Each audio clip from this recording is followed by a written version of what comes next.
mostrarnos, ¿sí? Ahí estamos, ahí se va a grabar. Eh, y bueno, él es muy humilde, yo le digo, ¿cómo te presentas? No, brevemente, así. Bueno, lo voy a presentar, pero él tiene un currículum muy importante, es joven, con mucha experiencia, que bueno, tiene un Gracias, futuro, gracias. pero muy, muy brillante, por favor. Ustedes vean Gracias por lo que joven, digo. no, mirá, si empezamos a contar anécdotas, te acordás lo de Mendoza también, ¿no? ¿Hace cuánto? ¿Dos Claro, años? hace dos Bueno, años, sí, sí. sí, sí, cómo pasa el tiempo. Bueno, el doctor Sergio Adrián Arce es docente, ya va a ser titular en la UBA, ¿no? Ahí, qué cátedra, digamos, que también representás, ¿no? Pavada de cátedra donde Sí, vos sí, estás sí. brindando tus conocimientos. Y de la UBA, bueno, y también de la UNPAS. Bueno, como dije anteriormente, él es director del Instituto de Derecho Laboral del Colegio de Abogados y Abogadas, imagino yo, de Morón. Eso habrá que cambiarlo algún día, o de Colegio de la Abogacía, ¿no? Porque De la abogacía, hay que cambiar, sí, hay sí, que sí, sí, es cambiarlo. cierto. Bueno, también es consejero de dicho colegio. Él me dijo hasta ahí. Yo voy a agregar también que él es titular de diplomatura, la cual siempre me honra, digamos, en su invitación. Digamos, es director de varias diplomaturas, ¿sí? A nivel nacional. Así que bueno, y el Y tema ahora que hoy, arrancamos una, sí, les paso si me permitís la publicidad, por arrancamos una supuesto, la semana que viene en Morón, bien, una nueva diplomatura, y mañana damos una sí. charla como de presentación de la diplomatura y es una charla práctica que vamos a dar respecto se corta el audio, dice, ¿no? Yo la digo, lo escucho bien, ¿eh? Yo te escucho bien también, Sergio, Ah, así que, perfecto, Doc, debe ser usted, Cintia, fíjese, por favor. perfecto. Sí, la Decía que diplomatura me decías, sí, mañana en Morón damos una charla de presentación, pero práctica, de intercambio bien, telegráfico y demandas luego de la ley bases, en la cual pero qué bueno, vamos a estar exponiendo con el doctor Ariel Díaz, que es el flamante juez del Tribunal 5, ¿sí? Designado qué el bien, lunes que fue designado del Tribunal 5 de Morón. Así que bueno, vamos a estar los dos ahí qué hablando un bueno. poco de ese tema y presentando la diplomatura. Bueno, un saludo también al querido colega. Bueno, el tema que hoy vamos a abordar, o que va a abordar en realidad y nos va a ilustrar el doctor Arce, es accidentes y enfermedades inculpables, artículo 208 al 213. Pues sabés que yo siempre tengo estos cuatro tomos, viste, del doctor Ojeda, Sí, y les comentaba a los colegas, yo como para darte tiempo, si por ejemplo la ebriedad en un trabajador, ¿qué consideran? Si lo consideran una enfermedad inculpable, ¿no? Y para claro. dejarte, digamos, hablar a vos, permitime que solamente en 3 líneas les lea a los colegas un fallo. Un fallo que, mirá de dónde se emite, de la sala 7, del año 2011. Ah, Seguramente lo Ferreiros. habrá, claro, Ferreiros. Dice, la Organización Mundial de la Salud califica al alcoholismo como una enfermedad inculpable a ser tratada como tal y no un incumplimiento laboral del trabajador. ¿Sí? Bueno, esto es un fallo del 31 de marzo del 2011. Las siglas son LJA con Yair, Nélida y otros sobre accidente de acción civil. Esto lo pueden, bueno, ubicar también en estos tomos del doctor Horacio Ojeda, que ahora me dijeron que lo va a actualizar, Jurisprudencia Laboral Nacional y de la Suprema Corte de la Provincia de Buenos Aires. Así que, ¿qué opinan? Igual hasta qué punto y hasta qué alcance, ¿no? El tema de la vida, pero yo la verdad me sorprendí. Mirá que leo Ahí no, ahí hay un bastante tema. seguido eso, Ahora, ¿viste? Pero, yo lo tengo eso en el PowerPoint, algo de eso tengo, y tiene que ver un poquito con el término, ¿no? De la culpabilidad ajá, en la producción o no del hecho que imposibilita la prestación de la tarea. mirá que Creo que bien. tiene que ver con eso. Y con que, por Bien, supuesto, el alcoholismo no deja de ser una patología. Y hasta qué claro, punto, cuando se habla de inculpabilidad, eh, hasta qué punto dejamos de incluir algunas u otras patologías en cuanto claro, en cuanto al sujeto tenga que ver con la producción o no no puesta a disposición de la fuerza de trabajo, que es una de las obligaciones, la obligación principal del trabajador. Creo que Exactamente. tiene que ver con esa cuestión. Bien. Eh, Así que Bueno, bueno, entonces tengo tenés un un power, power. Bien, tengo un Vicky, ahí power. lo podés poner. Bueno, yo quiero agradecer como siempre a Vicky, que es la empleada del colegio, que sin ella nosotros acá no podríamos estar comunicándonos. No sé si Vicky podés ponerlo también como coanfitrión Sí, al doctor. ya está puesto él, así Ah, que ya está Bien. como coanfitrión, Sergio. Así Estoy, bueno, que, de paso agradezco para redondear, agradezco por supuesto al colegio, a vos, Diego, pero mm, en nombre tuyo al colegio, al doctor Ryder, y a todo el consejo, del cual vos también sos gracias. parte, así que para mí es un gustazo estar hoy acá. Y Muy amable. comparto, bueno, comparto el power para... Les comento que acá en la UNPAS tenemos al costado las vías del tren, así que posiblemente ustedes escuchen a cada rato o cada tanto un tren pasar y es ese tren que está al costado de la universidad. Bueno, Bien. no sé si se ve el power. Sí, El tema es accidentes y enfermedades inculpables, un tema que a mí siempre me pareció un tema fundamental, tema en el cual a veces no hay demasiadas charlas o actividades vinculadas con este tema, y si nos ponemos a ver todos los temas o los temas que tienen que ver con despidos, muchas veces comienzan con alguna de estas cuestiones, ¿no? No solo despidos, sino cuando se habla en algunas carpetas por supuesto que no hablamos acá de abandono, pero cuando hay un despido por abandono, muchas veces previamente hay un certificado de trabajo por una enfermedad inculpable.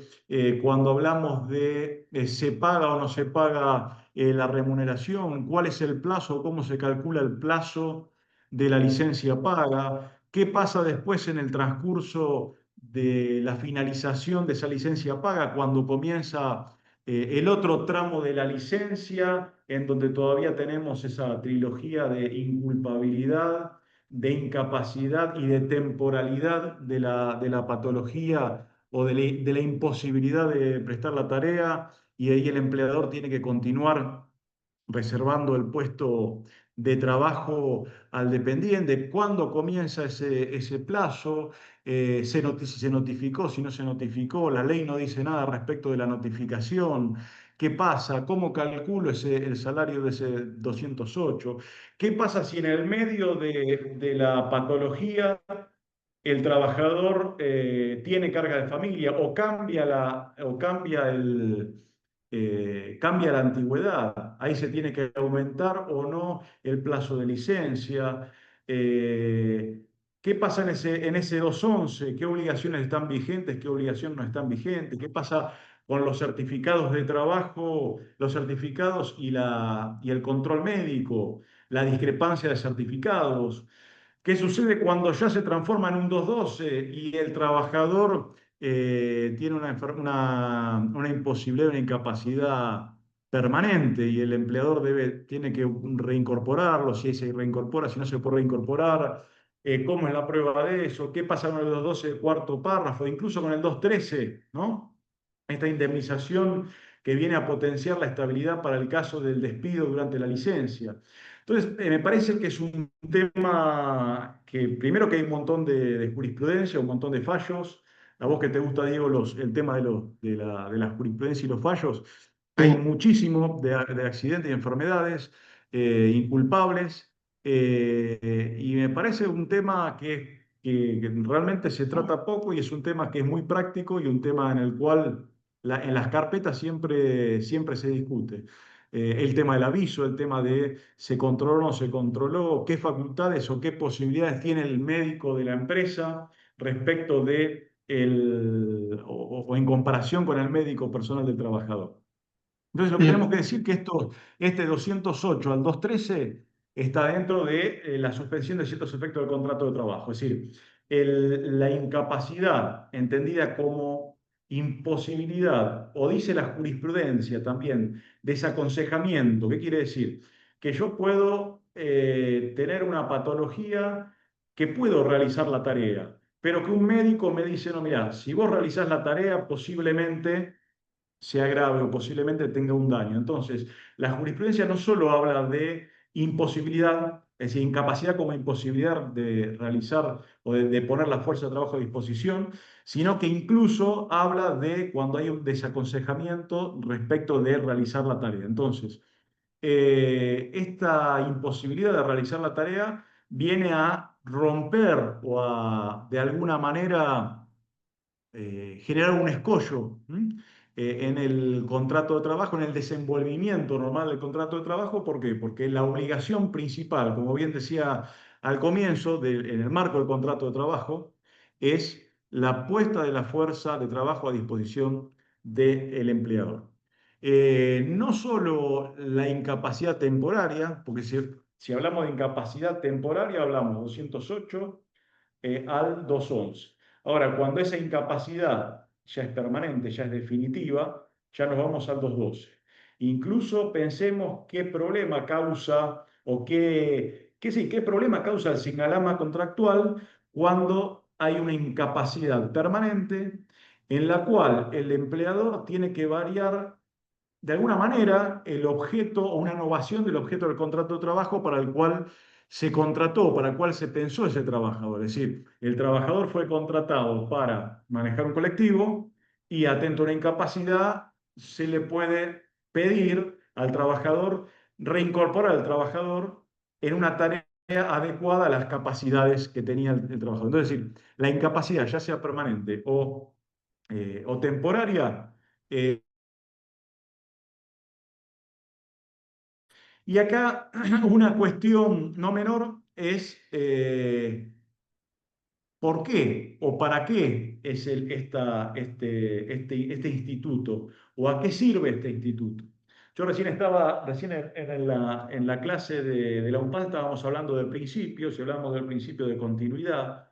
Y me acordaba, cuando hablaba del principio de continuidad, recordaba esta clase que teníamos que tenía que dar ahora y les decía a los estudiantes, bueno, es decir, esto es una herramienta más o es una forma más de mantener la continuidad indeterminada que se le da al contrato de trabajo, de revitalizar al contrato de trabajo, de darle de alguna manera ese valor de trabajo humano que no es una mercancía, como dice el artículo 4. Bueno, toda actividad lícita prestada a favor de quien tiene la facultad de dirigirlo, y eso que debe de entenderse primero el contrato como un camino a través del cual el trabajador y su familia van estructurando su vida y su progreso y su posible ascenso social, y recién después una intercambio entre la fuerza de trabajo y la remuneración como un intercambio comercial. Y creo que este instituto revitaliza eso, ¿no? Revitaliza mantener el contrato de trabajo. Por eso es que se le pone en cabeza del empleador. El legislador entendió que es el empleador que debe pagar, ¿no? Primero esta licencia, y fíjense incluso que se duplican los plazos de licencia cuando el trabajador tiene cargas de familia. Esto tiene que ver con eso, es decir, bueno, ¿quién subsiste mediante esa remuneración? ¿El trabajador solo o hay alguien más que viva con el trabajador, alguien más que se beneficia o que depende de ese salario, de la continuidad indeterminada de esa remuneración? Yo creo que el objetivo de este instituto, que tiene que ver con la suspensión de ciertos efectos del contrato de trabajo, tiene esa visión, tiene la visión de suspender ciertos efectos para poder mantener la vida del contrato. ¿Mm? Por supuesto, dándole primero la posibilidad al, al trabajador que se pueda revertir esa incapacidad que tiene y volver, pagándole la licencia paga y después reservando el puesto también con vista a la continuidad. Y fíjense en hasta qué punto la ley quiere la continuidad del contrato de trabajo y la permanencia en el contrato de trabajo, que incluso teniendo una incapacidad, el empleador debe variar el objeto del contrato y reinsertar o intentar reinsertar al trabajador en ese contrato. Bueno, acá quienes van por la empresa podrían plantear, bueno, pero ¿por qué es el empleador que tiene que pagar los salarios de incapacidad? ¿Por qué es el empleador? Incluso pensemos en el 212. ¿Por qué es el empleador que tiene que pagar una indemnización si no lo puede reinstalar? ¿O por qué en el 212 párrafo cuarto tiene que pagar una indemnización por incapacidad absoluta si esa incapacidad no deriva del trabajo, si esa incapacidad no hay culpa, no hay responsabilidad del empleador en esa incapacidad. Bueno, esto ya es algo, una discusión que se ha dado, ¿no? Y la jurisprudencia viene diciendo que estas son prestaciones de la seguridad social. Bueno, en otros países esto lo asume la seguridad social. Incluso en el 212, párrafo cuarto, ya se ha dicho que es una prestación, sin perjuicio que el artículo habla de indemnización, la jurisprudencia ha entendido que es una prestación de la seguridad social en cabeza del empleador. Y respecto de la constitucionalidad, se ha dicho, se ha dicho que es constitucional este sistema en el cual entre el 208 y 213 se pone en cabeza del empleador el pago de remuneraciones. Así, por ejemplo, fíjense en que esta jurisprudencia dice, con las reformas introducidas por la Convención Nacional Constituyente de 1994 se incorporan cláusulas que insertan valores para promover el desarrollo humano, el progreso económico con justicia social. Fíjense en esto es importantísimo, progreso económico con justicia social. Es decir, algo que en este marco que se da hoy, creo que tiene un valor extra, ¿no? Decir esto, bueno, ¿queremos el progreso económico? Sí, queremos el progreso económico. El derecho del trabajo está en un sistema capitalista, claramente. El derecho del trabajo funciona en un sistema capitalista, en un sistema en donde claramente las empresas contratan y las empresas generan valor. Pero lo que tiene que hacer el Estado es inmiscuirse en esa relación, porque hay una parte débil, y en esa parte débil no olvidarse de la justicia social. ¿Sí? Reitero, Constitución Nacional, Progreso Económico, Justicia Social. Y bueno, también cobertura de salud, dentro de las cuales están las extralaborales o inculpables. Y ahí la asimilación de la enfermedad o accidente inculpable con el concepto de extralaboral. Después, más adelante, les comento, no viene ahora al caso, pero que Ackerman hace una distinción, ¿no? Hace una distinción respecto de esto de lo extralaboral o de la inculpabilidad. La inculpabilidad quiere decir extralaboral o quiere decir sin culpa y quiere referir a la culpa o el dolo en la producción de la no realización de la tarea a la cual se comprometió el trabajador. ¿Y por qué es importante esto que estoy manifestando? Ahora, después lo veremos. Para equilibrar entonces dice esta jurisprudencia, para equilibrar la desigual desarrollo relativo a las provincias, regiones dentro del marco de igualdad de oportunidades y posibilidades, de manera que cuando el cumplimiento de la prestación de servicio por trabajador no puede cumplirse por tales causas, el ordenamiento prevé determinados presupuestos de hecho y circunstancias que permiten suponer ciertos efectos de algunas obligaciones del contrato para posibilitar la conservación del vínculo. Fíjense que es lo que le estaba diciendo yo, ¿no? El artículo 10, la continuidad, es decir, el contrato asegura no solo la continuidad del contrato de trabajo, yo les diría que asegura que este hecho que debilita la estabilidad del contrato de trabajo, como es un trabajador que está accidentado o un trabajador que está enfermo, la ley te dice, bueno, te garantizo la permanencia. Y esto lo hace no solo con el pago de la remuneración, incluso con el 213, que viene a potenciar la estabilidad que está menguada en este tipo de circunstancias particulares en donde se encuentra el trabajador. ¿Por qué? Porque pensemos, por ejemplo, un trabajador con 5 años de antigüedad y carga de familia. ¿Sí? Tiene un tiene un accidente grave, ¿no? En el cual el empleador sabe que va a tener que estar posiblemente todo el año de licencia paga. Y si hacemos una comparación y no estuviera el 213 que viene a potenciar la estabilidad, el empleador le sería más económico despedir a ese trabajador con 5 sueldos, más 2 de preaviso, más un mes más de SAC y vacaciones, que mantener 12 meses a un trabajador, ¿sí? Y después ver qué pasa en el 211 y después con la posibilidad de que en virtud de la incapacidad tenga que reincorporarlo. Entonces lo que hace el 213 es poner es decir, de alguna manera equilibrar esa desigualdad en la estabilidad que genera la circunstancia particular por la que atraviesa el trabajador, que es la enfermedad o el accidente, la patología, que no dejaría de traer aparejado un acto claramente discriminatorio, ¿no? Entonces decíamos, yendo un poquito más atrás, decíamos que accidentes inculpables, incapacidad se divide de tal manera, incapacidad temporaria del 208 al 211, ¿sí? Cuando hay posibilidad de revertir esa incapacidad. Incapacidad permanente, es decir, cuando del accidente deriva una incapacidad permanente que no da la posibilidad de revertir o devolver la capacidad a realizar la tarea que efectuaba, directamente estamos en el 212. Eh, ¿Cuáles son los requisitos para el 208, del 208 al 211? Incapacidad, inculpabilidad y temporalidad. Temporalidad que puede ser en algún momento permanente. Decíamos, ¿qué se suspende o qué suspende la ley? La ley suspende los efectos y los derechos y obligaciones de las partes. Principalmente suspende el deber de prestar la tarea, pero correlativamente y como una moneda que tiene dos caras, también suspende la obligación de dar ocupación. Y acá alguno podría decirme, bueno, pero lo importante es que suspenda la obligación del trabajador de no concurrir a prestar la tarea y no la de dar ocupación. Bueno, lo importante es que suspenda las dos. Y digo por qué, porque podría pasar en algún caso en el cual el trabajador esté cerca de poder comenzar con la licencia sin goce de sueldo y con la necesidad de goce de sueldo, bueno, intentar que se le otorgue tareas. Acá se encuentran las dos obligaciones suspendidas. ¿Por qué?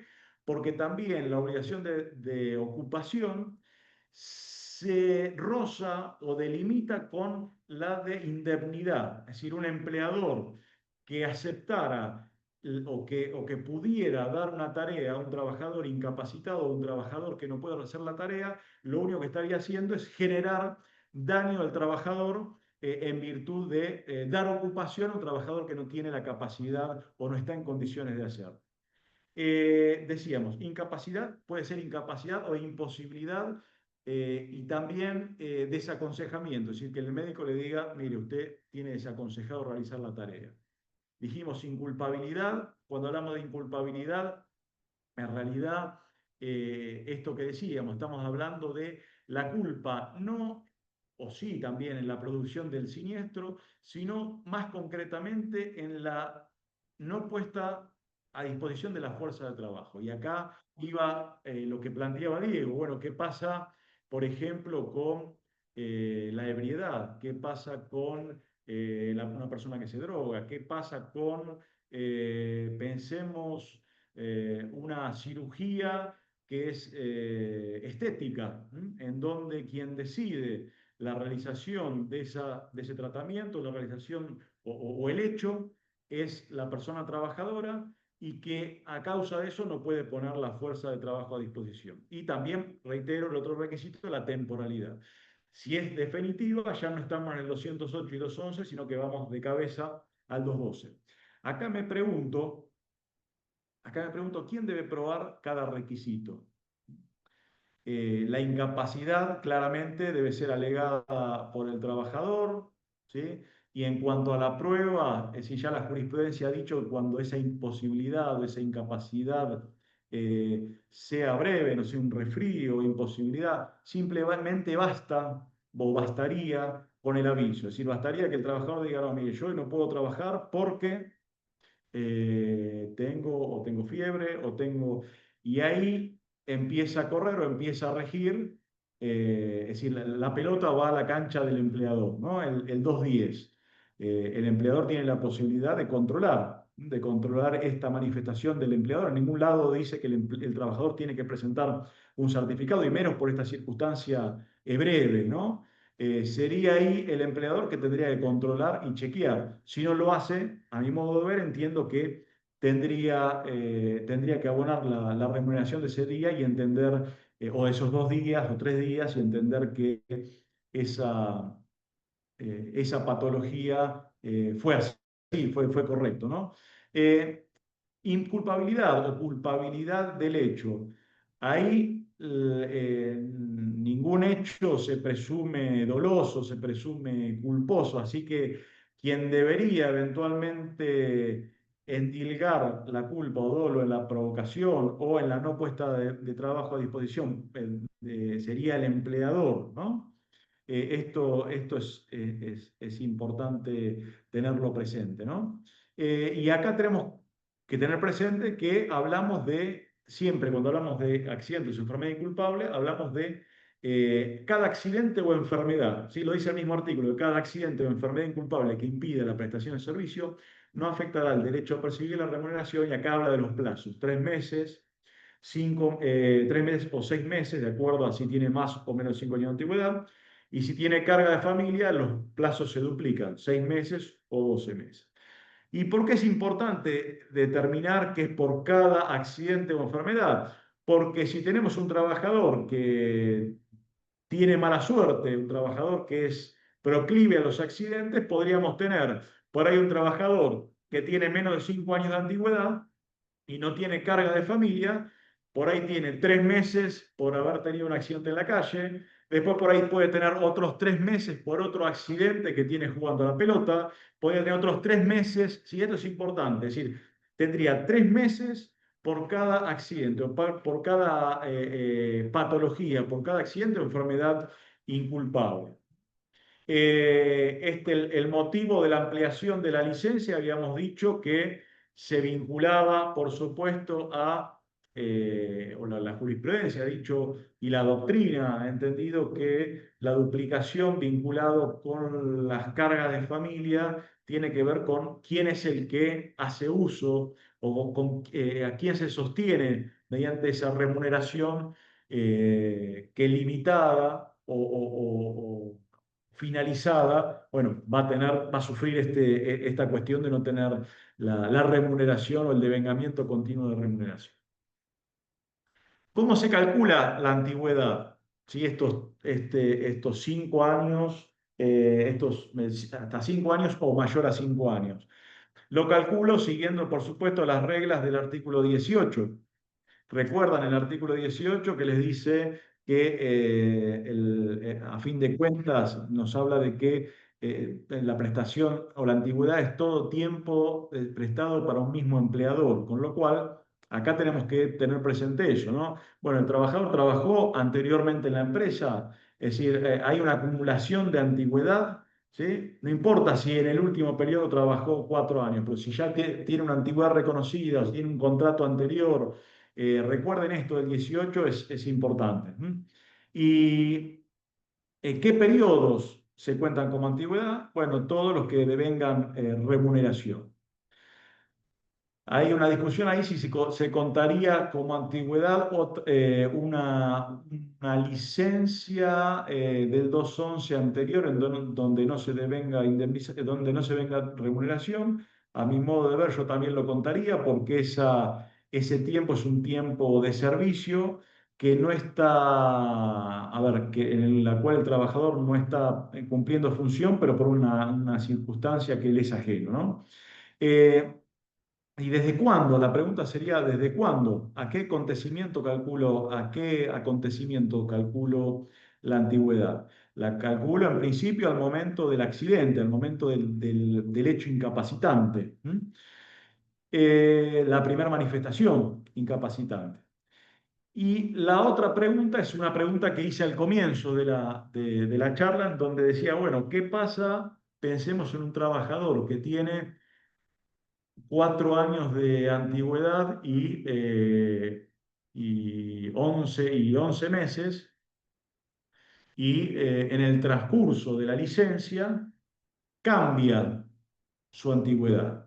¿Sí? Va a tener 5 años y un mes, por ejemplo. O un trabajador que tiene más de 5 años de antigüedad, que no tenía carga de familia y bueno, y adopta un chico y tiene carga de familia. O una mujer que queda embarazada. La otra pregunta sería, ¿el embarazo es carga de familia o no es carga de familia? Entonces, ahí, bueno, hay una pregunta, ¿no? Hay una posibilidad. Después hay casos que se pueden dar en donde, por ejemplo, eh, que se han dado, hay jurisprudencia al respecto. Por ejemplo, un trabajador que tenía 3 meses de licencia, ¿no? O tenía 6 meses de licencia. y el empleador por error, en vez de pagarle 3 meses, le pagó 6, ¿no? Entonces después le manda una carta y le dice, bueno, mira, yo, si vos tenías que tener 3 meses de licencia, te pagué 6, no te voy a pedir que me devuelvas los 3 que te pagué de más, pero tu periodo de conservación de empleo empezó a correr cuando finalizó los 3 meses. ¿Qué pasa ahí? ¿Qué deberíamos hacer o cuál sería la interpretación correcta? Yo tendría que decir, no, mirá, si vos me pagaste de más, todos sabemos, ¿no? La ley de contrato de trabajo, es decir, las capas normativas, la ley de contrato de trabajo es un orden público, normas imperativas, derechos adquiridos que no pueden ser dejados sin efecto, no pueden disponerse, pero los convenios colectivos vienen a mejorar esa normativa y el contrato individual puede venir a mejorar el derecho. Es decir, un empleador tranquilamente te podría decir, bueno, vos tenés 14 días, te doy 21. Vos tenés, no sé, licencia por matrimonio tantos días, te doy un mes o 2 meses de licencia. Es decir, y ese contrato individual viene a modificar la ley en mejora. Y recuerden que por el artículo 12 todo derecho nacido de la ley, nacido de los estatutos, nacido de los convenios y nacido del contrato individual es irrenunciable. Con lo cual, yo ahí podría decir, bueno, mire, es decir, usted en vez de pagarme 3, me pagó 6, ha mejorado un derecho de la ley de contrato de trabajo, con lo cual me amplió esos plazos que son máximos, pero a la vez, a mi modo de ver, son mínimos. ¿Qué quiere decir son mínimos? Y son máximos que marca la ley como obligación, pero son derechos mínimos en el marco de la ley de contrato de trabajo que podrían ser mejorados por los convenios colectivos e incluso que podría ser mejorado por el derecho o por el contrato individual. No sé si más o menos ahí se entiende la idea. Entonces, pueden darse muchas situaciones vinculadas con cómo empiezo a contar esta licencia o qué pasa con la licencia paga. Fíjense, acá traigo jurisprudencia, fíjense en modificación de la antigüedad en el curso de la licencia. Dice, si durante la enfermedad el trabajador adquiere una antigüedad superior a 5 años, la solución debe ser favorable al reconocimiento de un mayor periodo pago, pues la antigüedad sigue su curso y se adquieren beneficios que derivan de ellas.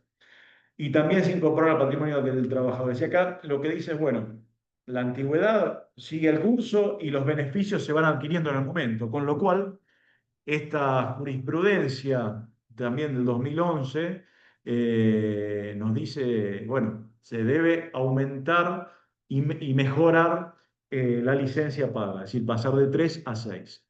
Y acá esto les decía, esto yo también lo puse en el libro, ¿no? Los plazos del artículo 208 son, a mi modo de ver, son máximos de licencia paga en virtud de la antigüedad y las cargas familiares, pero no debemos olvidar que son también mínimos derechos de la ley que podrían ser mejorados discrecionalmente por el empleador. Si son mejorados, debemos aceptarlo y debemos tenerlo como derecho adquirido.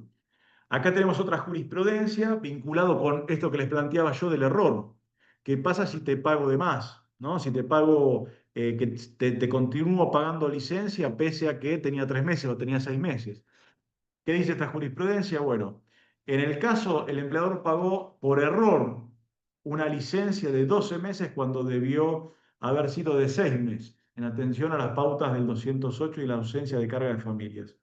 Me dio una conversión, acá lo que dice la jurisprudencia, acá, bueno, estos eran derechos mínimos y se convirtió o se mejoró el derecho de manera individual. Me dio una convención de origen individual que significó un progreso sobre dicho mínimo inderogable.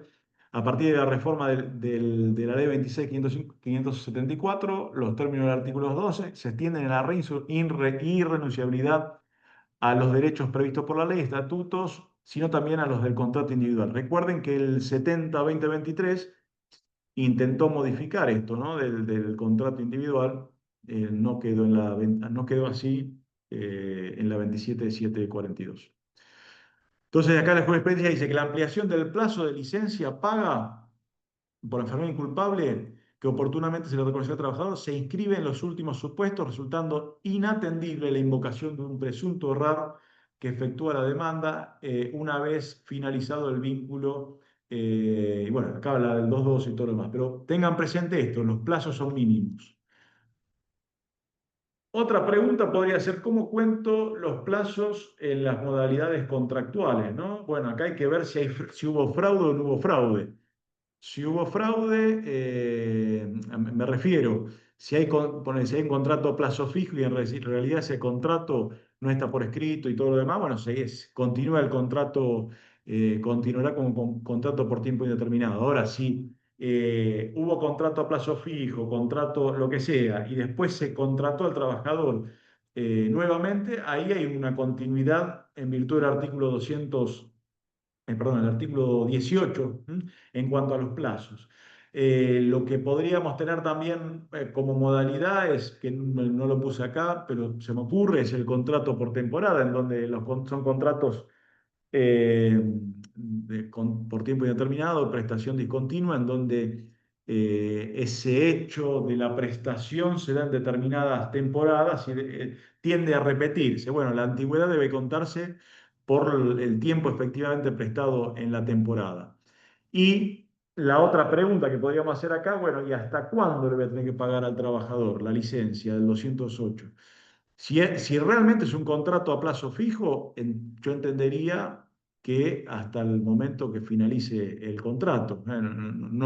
Esos contratos en principio no tienen vocación de continuidad, sino que tienen un plazo, siempre y cuando se cumpla con los requisitos del artículo 93, 94, 95, que es estar por escrito, tener un motivo determinado, tener un plazo fijo, que se haga el preaviso, de todos los requisitos que cumplen los contratos a plazo fijo, plazo eventual. Recordemos ahí el contrato a plazo fijo, tenés un plazo cierto, en cambio en el contrato eventual no hay, hay un plazo estimado, pero no hay un plazo cierto de finalización, sino que va a durar hasta que dure el evento. ¿Qué sucede en el periodo de prueba? Bueno, en el periodo de prueba claramente tenés 208 hasta que finalice el contrato por periodo de prueba. Con periodo de prueba que lo teníamos antes de la 27742 de 3 meses, hoy lo tenemos de 6 con posibilidad de que los convenios colectivos vengan a modificar de manera peyorativa algo que eh, realmente es peyorativo, porque los convenios colectivos lo que tienen que venir a hacer es a mejorar derechos nacidos de la ley de contrato de trabajo y no a perforar esos pisos mínimos, inderogables e indisponibles que es la ley de contrato de trabajo.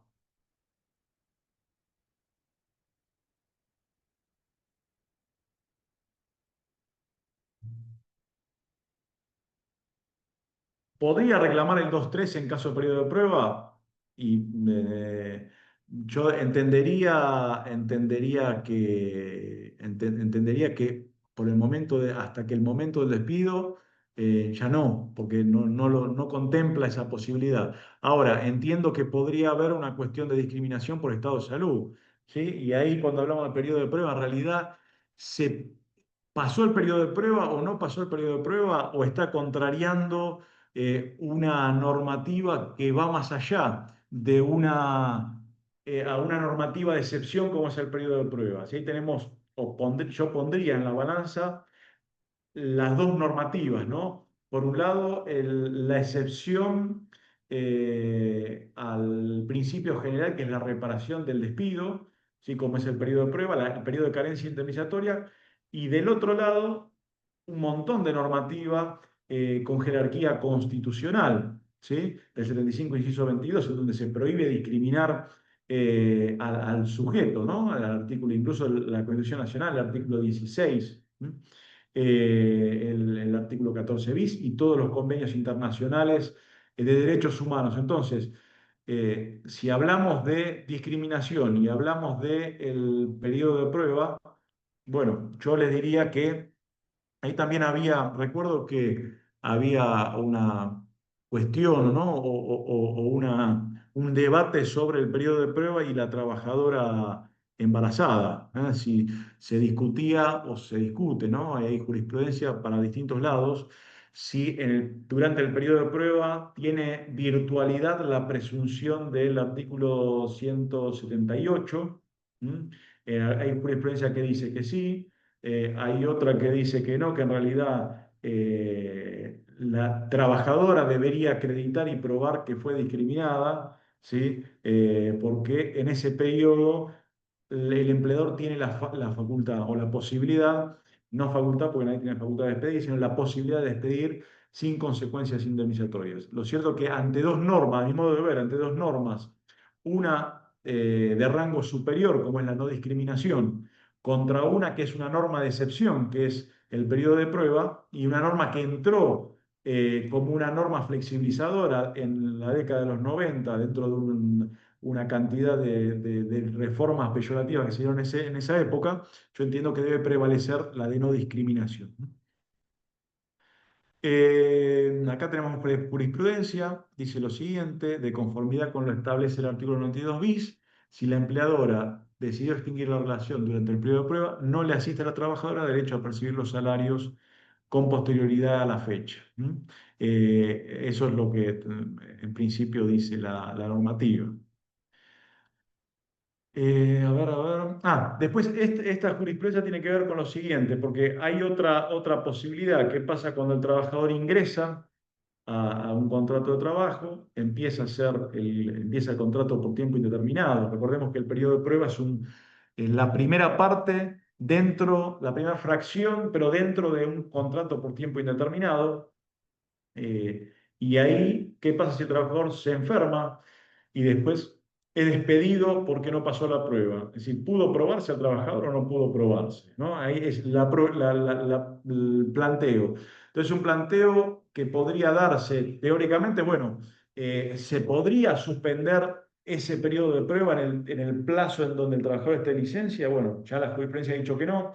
Esto mismo pasó o pasaba cuando vino la pandemia, en donde decía, bueno, ¿qué pasa con el trabajador que ingresó al comienzo? Porque después recuerdan que vino la suspensión o la imposibilidad de despedir, ¿no? Pero ¿qué pasa si el trabajador no pudo realizar la prueba? ¿Yo puedo despedirlo? O sigue el plazo o pasó el plazo del periodo de prueba. Y cuando se reactiva la posibilidad de ingresar, yo lo puedo despedir. Bueno, esto dice ya se ha dicho que no. El diseño 92 bis durante el goce de la licencia por enfermedad inculpable. Otra cuestión debatida, otra cuestión donde la ley no está clara o no lo dice claramente, se refiere a carga de familia. ¿Qué es carga de familia o cómo podemos entender la carga de familia? Y ahí tenemos tres criterios, unos más desprotectorios, otros más protectorios. El más desprotectorio es el que dice, bueno, eh, carga de familia será aquel trabajador que está gozando de asignaciones familiares. Si el trabajador no percibe asignaciones familiares, no tendría carga de familias. Un criterio un poco más intermedio es de asimilar a los beneficiarios de la ley de obra social. Bueno, perdón, la ley de obra social, la ley de previsional, vinculado con el 48, en el caso del fallecimiento. ¿Quién tiene derecho a percibir la indemnización por fallecimiento? Bueno, si existen esas personas, habría carga de familia. Y la posición más amplia o más protectoria es la que se vincula con qué se entiende por carga de familia en la ley de obras sociales, la 23660. ¿Qué dice la 23660? El artículo 9 dice que se entiende por grupo familiar primario al integrado por el cónyuge, el afiliado titular, los hijos solteros hasta 21 años, no emancipados por habilitación de edad y ejercicio de actividad profesional, los hijos solteros mayores de 21 años y hasta los 25 años inclusive, que estén a exclusivo cargo del afiliado titular, que cursen estudios regulares, no oficialmente reconocidos, bueno, todo lo demás, los hijos incapacitados, a cargo del familiar titular mayor de 21 años, los hijos del cónyuge, fíjense acá, los hijos del cónyuge, fíjense en qué amplio que es. Y fíjense en el inciso B, qué interesante. Y las personas que convivan con el afiliado titular y que reciban del mismo un ostensible trato familiar, según la acreditación que determina la reglamentación. Y acá yo volvería al principio, ¿no? Volvería a lo que veníamos diciendo al comienzo de la charla, en donde decíamos, bueno, ¿para qué se amplían los plazos de licencia paga? Bueno, se amplían si hay alguien que dependa de ese salario. Entonces, me parece lógico que si en el domicilio convive algún afiliado, algún familiar del trabajador que recibe un trato ostensiblemente familiar y se vincula o se sostiene también con esa remuneración, se tenga como carga de familia. Acá hay jurisprudencia en donde se ha receptado este criterio, pero recordemos que esto, según lo que ha dicho otra jurisprudencia, que tendría que estar denunciado, ¿sí? Dice la jurisprudencia, al momento de comenzar la licencia o antes de comenzar la licencia. Es decir, yo debería, atento a la buena fe, decir, bueno, mire, en mi domicilio además vive tal persona, que convive con un extensible trato familiar. Fíjense en esta jurisprudencia, ¿qué dice eso? Espérenme un segundito, a ver si puedo correr esta barra de acá para leerlo. Dice, el concepto de carga de familia incluido en el artículo 208 es el que surge de la Ley 23.660 de Obras Sociales en el artículo 9.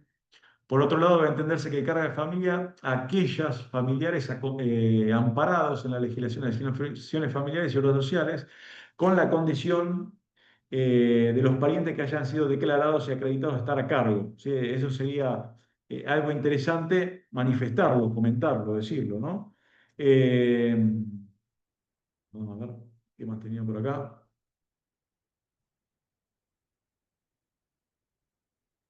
Bueno, otra pregunta que se puede hacer o que nos podemos hacer, ¿qué pasa con el hijo por nacer? ¿Es carga de familia o no? ¿Qué pasa con una trabajadora embarazada que tiene que usar la licencia por enfermedad inculpable? ¿Mm? Esta trabajadora, ¿se le duplican los plazos o no se le duplican los plazos? El hijo por nacer, ¿es carga de familia o no? Bueno, la jurisprudencia, acá la que les traigo, ha dicho que sí. Miren, la asignación prenatal, en el caso de una trabajadora con más de 5 años de antigüedad, que había notificado debidamente el embarazo a su empleadora, debiendo hacer reposo durante los últimos meses de la gestación por complicaciones de su estado, es asimilable o se identifica con las asignaciones familiares, las cuales constituyen prestaciones que contemplan el sistema de seguridad social para compensar al trabajador por los gastos que pudieran ocasionar los deberes familiares. Por ende, corresponde confirmar la sentencia de origen con fundamento en dicho fallo y en consecuencia hacer lugar a la duplicación del tiempo de la duración de la licencia para enfermedad inculpable. Fíjense qué interesante, ¿eh? Otro gran tema es la recidiva de enfermedades crónicas, ¿sí? Cuando hablamos de enfermedades o patologías que se exteriorizan, en algún momento cesan y se vuelven a exteriorizar posteriormente, ¿sí? Pongamos ejemplo, un caso no sé, de asma. Un trabajador que tiene asma se exterioriza, cesa y vuelve a exteriorizarse. Ahí se cuenta, no vuelve a contar de cero el plazo, sino que se van sumando los plazos, ¿sí? Fíjense en lo que dice, cuando una misma enfermedad crónica produce manifestaciones incapacitantes en distintos momentos, dentro de los 2 años de su primera exteriorización, ha de considerarse que se trata de una sola dolencia, es decir, se van descontando los plazos, cuando pasan los 2 años, arranca de cero. Pero finalizado el periodo de 2 años, se le debe tratar como una nueva patología. ¿2 años desde cuándo? 2 años de la primera manifestación.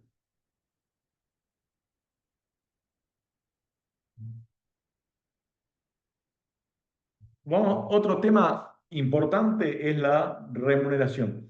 Fíjense en esto que les decía, lo importante de la temática, porque fíjense que estamos hablando todavía del 208 y ya pasó casi una hora. La remuneración. ¿Cómo se liquida? Se liquida de la misma manera en la cual el trabajador hubiera percibido la remuneración si hubiera estado trabajando.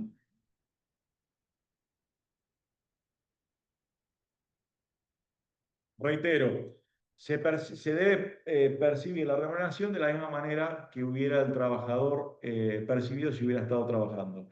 Eh, Acá tenés remuneraciones fijas. ¿M? En caso de remuneraciones fijas, corresponde pagar como de manera normal, como si estuviera trabajando. Criterio de normalidad próxima, diríamos. Y después, por supuesto, con los aumentos que vayan viniendo. Y en el caso de las remuneraciones variables, se liquida haciendo un promedio, liquida haciendo un promedio de lo percibido en el semestre. Es decir, si hay, por ejemplo, no sé, horas extra, lo que sea, que siempre venía percibiendo, lo que sea de remuneración variable, bueno, lo venía percibiendo de manera habitual y normal en el contrato de trabajo, debería pagarse lo que el trabajador venía percibiendo. Si es fijo con aumentos más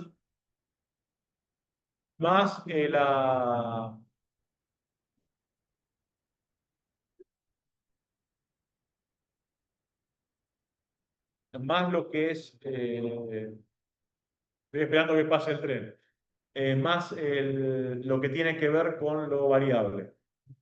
Decíamos criterio de normalidad próxima, ¿sí?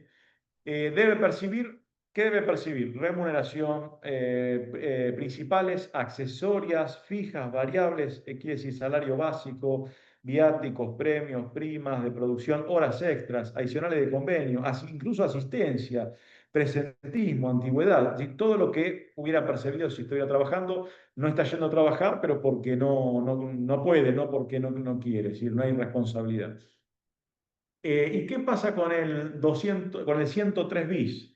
Con los beneficios sociales, ¿se perciben o no se perciben? Bueno, acá deberá verse el concepto que se trate.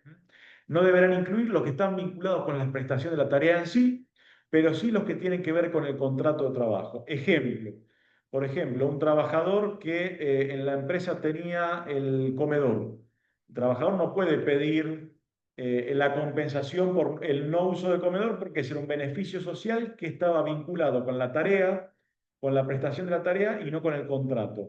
Diferente es si al trabajador se le otorga como beneficio social una vivienda, medicamentos, reintegros de gastos. Bueno, ese beneficio se vincula con el contrato, el cual permanece vigente y no con la prestación de la tarea. Lo mismo que pasaría, por ejemplo, con no sé, estos trabajadores que en la fábrica le dan los útiles escolares para los hijos como beneficio social, o el guardapolvo. Bueno, son cuestiones que se vinculan con el contrato de trabajo y no con la prestación de la tarea en sí. Entonces, en este caso, incluso los beneficios sociales corresponderían dar, ¿no?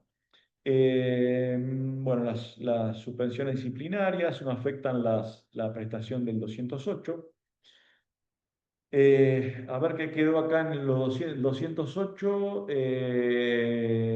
Quedaba esto que habíamos charlado o que veníamos diciendo de las cuestiones vinculadas con alcoholismo, con eh, las cirugías que son plásticas. Bueno, todas esas patologías, la jurisprudencia ha dicho que corresponden incluirlas dentro de las enfermedades inculpables. Y ahí sí citaría lo que viene diciendo el doctor Ackerman respecto de este título, ¿no? De estas enfermedades inculpables. Acá él lo que dice es, bueno, que comúnmente nosotros hemos dado en llamar accidentes y enfermedades inculpables como accidentes y enfermedades extralaborales, incluso cuando te rechazan algo en las comisiones o la RT te dice, bueno, no es de trabajo, es una enfermedad inculpable. Lo que dice Ackerman es que en realidad cuando se creó la ley o cuando se puso enfermedades inculpables hubo un error de alguien que interpretó mal, pero lo que correctamente se quiso decir es que no había culpabilidad en la producción o la no prestación del servicio vinculado con una patología.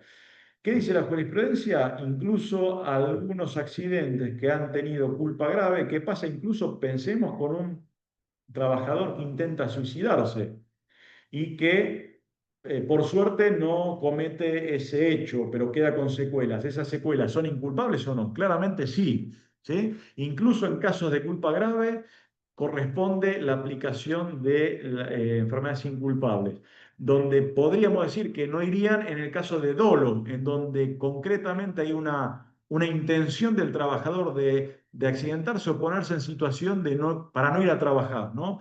Entonces, incluso se me ocurre, ¿no? Podría una enfermedad comenzar como inculpable, en donde no hay culpa en la producción, y después el trabajador no hacer el tratamiento para curarse y tratar de extender esta licencia, y ahí ya habría una especie de dolo. Pero reitero, siempre esto es casi muy difícil de probar, el dolo en la producción de estos hechos, eh, y y quien debería probarlo en ese caso sería quien alega que la no puesta de fuerza de trabajo a disposición, que es la obligación principal del trabajador, eh, fue con un hecho o vinculado con este hecho del accidente o la enfermedad, tiene una vinculación dolosa.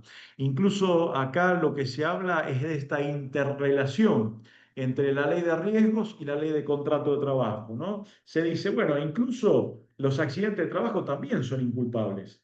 ¿Por qué son inculpables? Porque el accidente de trabajo se produjo sin culpa o se produjo con culpa el accidente de trabajo. No, el accidente de trabajo también es inculpable. Lo que pasa es que este sistema del 208 al 213 se ocupa de un bien jurídico protegido que es el contrato de trabajo. Como bien dije al principio, del 208 al 213 la ley de contrato de trabajo se va a ocupar de la vigencia del contrato de trabajo, de mantener el contrato de trabajo y de mantener el salario del trabajador. En cambio, la ley de riesgo se va a ocupar de otra cosa, de la salud psicofísica del trabajador. Veamos la interrelación. Hay trabajadores que están accidentados por RT y después vuelven y se los toma y se los pone otra vez como 211 o se los pasa al 212. Entonces, no son incompatibles, ¿sí? Por supuesto, si hay un accidente de trabajo, va a ir a la ley de riesgo de trabajo y no a la ley de contrato de trabajo por enfermedad inculpable. Pero lo que dice Ackerman comparto, ¿no? En este sentido. Bueno, cuando hablamos de 208 al 212, hablamos de la defensa o la necesidad de mantener la continuidad indeterminada que se le asigna, que la ley asigna al contrato de trabajo. Y vamos ahora sí, por eso reitero, para mí, a mi modo de ver, esto que decíamos, alcoholismo, que decíamos, o el trabajadora o el trabajador que se hace una cirugía estética es enfermedad o debería ser enfermedad inculpable. Vamos 209, 210, aviso al empleador y 210, control. ¿Qué dice el 209? Te dice, bueno, si vos no avisás, bueno, no avisar, no se devenga tu remuneración. No basta con que vos estés accidentado o imposibilitado de ir a trabajar, sino que tenés que dar aviso, tenés que darle la posibilidad al empleador que primero cubra tu puesto de trabajo, cubra tu lugar y además, atento también a la buena fe del 63. Y también la cuestión del 210 vinculado con la posibilidad de permitir el control de esa imposibilidad de cumplir de manera habitual la tarea. Por supuesto, este aviso podría pasar que no puede darse. ¿Qué pasa a un trabajador que se accidenta en la calle y entra en terapia intensiva? Bueno, ese trabajador claramente no va a poder avisar en la primera jornada que tuvo un accidente y ahí será la familia quien puede mandar una carta, un telegrama avisando que el trabajador se encuentra en esta situación, ¿no? Fíjense que dice, el trabajador, salvo caso de fuerza mayor, deberá dar aviso de la enfermedad o accidente del lugar en que se encuentra. Eso es importante. El lugar que se encuentra, ¿por qué? Para poder hacer el control, ¿no? En el transcurso de la primera jornada de trabajo respecto del cual estuviera imposibilitado de concurrir. Mientras no lo haga, perderá el derecho a percibir la remuneración, salvo la existencia de la enfermedad o accidente, teniendo en consideración su carácter y gravedad, resulta inequívoco o inequívocamente acreditado. Así que pasa si después el trabajador acompaña un certificado, acompaña la historia clínica o pasa un accidente que es público y notorio. El contenido del aviso, el contenido tiene que saber de la imposibilidad del accidente o la enfermedad. No es obligatorio que ponga el diagnóstico médico, sino que tiene que decir, no puedo por tal motivo. Si tengo el diagnóstico y el certificado, por supuesto, lo transcribo, si no lo tengo, no hace falta. ¿Y dónde me encuentro? En cuanto a la forma de notificar, siempre tenemos que pensar en alguna forma que me asegure la posterior prueba, de poder acreditar que yo puse a disposición. Lo correcto sería un telegrama laboral. Lo cierto es, por supuesto depende de la modalidad de la empresa. Si la empresa tiene como modalidad un mail o un mensaje de WhatsApp, bueno, debemos también asegurarnos poder acreditar esta cuestión. En caso fortuito, fuerza mayor, un segundo, debo acreditar esa imposibilidad de dar aviso. Y lo que bien decía, la sustitución del aviso, que lo puede acreditar alguna persona allegada al trabajador. Puede haber una acreditación posterior, ¿sí? Después se acredita, acá hay jurisprudencia de la acreditación posterior. Eh, Acá tenemos el tema del intercambio, que es importante. La figura del abandono, hay muchas empresas, los abogados que hacen empresas tienen que tener mucho cuidado con esto, porque, como decía al principio, se ve mucho el tema del abandono, no solo en cuestión de cuando se dice que hay enfermedad o accidente inculpable, sino que se usa mucho para todo el abandono. Las empresas, no sé por qué hacen uso de la figura del abandono, una figura muy polémica. ¿Por qué? Porque en principio tenemos que decir que no hay presunción vinculada con el trabajador que va a presumir el abandono, que va a presumir la renuncia del trabajador.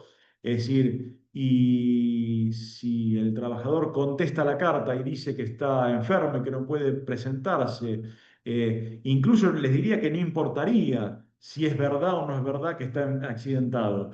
Si yo manifiesto mi intención de no abdicar el puesto de trabajo, de continuar el puesto de trabajo, ese abandono carece de virtualidad. Recuerden, el abandono tiene que tener dos requisitos: la no presencia del trabajador y después el ánimo de abandono. Si no hay ánimo de abandono, si no hay una evidente o una evidencia del ánimo de abandono que generalmente se exterioriza en la no respuesta a la intimación a que se presente a trabajar, bueno, ahí podría haber un abandono, pero hay que tener mucho cuidado porque en general, o a mi modo de ver, o en las experiencias que yo tuve, no procede el abandono en la mayoría de los casos, ¿no? Eh, Cuando hay en el medio un intercambio telegráfico, ¿sí? O cuando hay una enfermedad, una patología, incluso si no hubiera certificado, pero si el trabajador manifiesta que tiene una patología y que por esa patología no puede ir. Entonces hay que tener cuidado con esta cuestión. ¿Qué sucede? La otra pregunta, ¿qué sucede si el empleador no ejerce su facultad de controlar? Bueno, si no ejerce su facultad de controlar, muy ciertamente después no podrá cuestionar los certificados del trabajador. Y menos si viene pagando remuneración. Yo he tenido un caso en donde se le venía respetando la licencia, es decir, presentaba los certificados, le pagaban la remuneración. Un día de la nada le dicen, lo intiman a trabajar, le dicen que ya la licencia pasó. Bueno, la citan a un médico, una trabajadora la citan a un médico, el médico sin mirar nada le dice: usted ya está de alta. Entonces, fíjense que lo que tenemos que ver es esta cuestión. Es decir, si yo le vengo pagando a la trabajadora, vengo siempre presentando los certificados, ese pago de la remuneración implica un consentimiento de parte del empleador de la continuidad de la licencia. Y si yo no controlé, si yo no corroboré esa licencia, después no puedo decir que era falsa la licencia o que estaba mal la licencia. Lo que puede pasar son discrepancias en los criterios médicos, que el médico, eso pasa mucho, que el médico de la trabajadora diga, o del trabajador diga está de licencia, venga el control médico diga no, yo entiendo que está para trabajar. ahí se va a generar una controversia. ¿Por qué? Porque yo voy a decir, no tengo que trabajar y la empresa lo va a citar a trabajar, lo va a instar a que venga a prestar tareas, muchas veces con esta misma figura del abandono. Acá hay que tener presente varias cosas. Primero o principalmente que el médico de la empresa lo que tiene que hacer es una tarea de control. ¿Qué quiero decir una tarea de control?